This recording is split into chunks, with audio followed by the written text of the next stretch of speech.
É a saudade, a saudade de bater no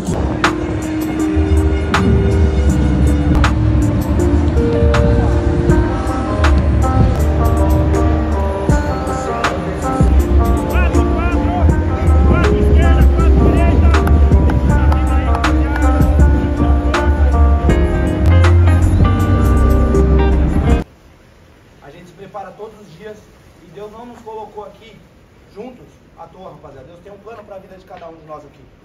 E qual é a melhor maneira da gente valorizar isso? O que Deus nos coloca nas nossas mãos é a gente entrar ali e entregar tudo. Tecnicamente podemos errar, vamos acertar, mas a gente não vai desistir de lutar nem um minuto. Isso aí. Eu acredito em cada um de vocês aqui, eu acredito no nosso grupo, mas todos nós podemos mais, nós merecemos mais, então vamos buscar isso. Mas a gente não pode fazer menos do que a gente fez na última rodada. Aquele é o Guarani, que eu acredito, que eu vejo todo dia, caralho. Vamos mostrar de novo, vamos desfrutar desse momento, rapaziada. A gente merece. Vamos buscar mais 3 pontos pra nós. Bora. Pai nosso que está no céu, santificado seja o vosso nome. Venha a nós o vosso reino, seja feita a tua vontade, assim na terra como no céu. O pão nosso cada dia dói hoje, Senhor. Perdoai as nossas ofensas. Rebenta lá, Joãozinho, ó. Vambora, vamos com Deus, vamos embora. Vamos comigo, rebenta lá, velho. Bora ali, vamos lá, rebenta lá, irmão. Bora, mano. Embora, hein? É isso aí. Boa, Paulo. Boa.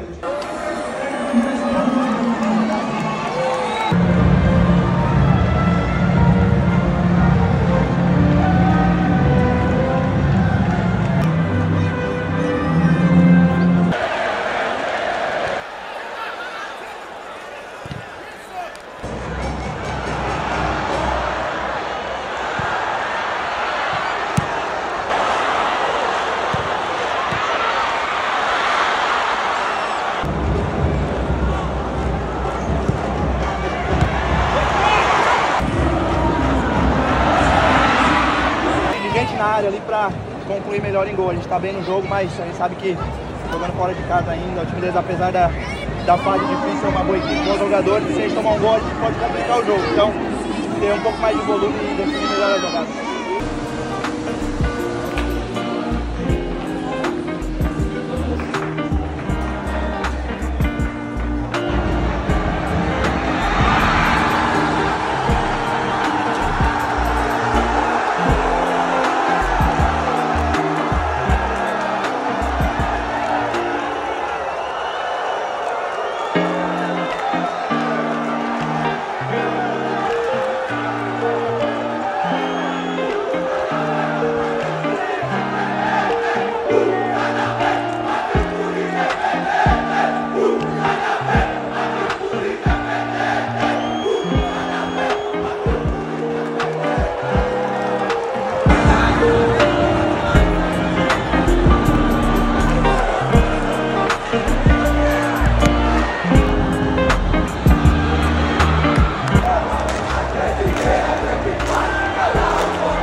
Primeiramente a equipe aí pela entrega de tudo. A gente sabia que ia ser um jogo difícil aqui pelo clima, a gente veio do jogo por cima com frio e agora Natal um jogo ficar quente, a gente sabia da dificuldade, mas graças a Deus a gente foi feliz aqui, saímos com um resultado positivo, agora é cada vez mais almejar o topo da tabela.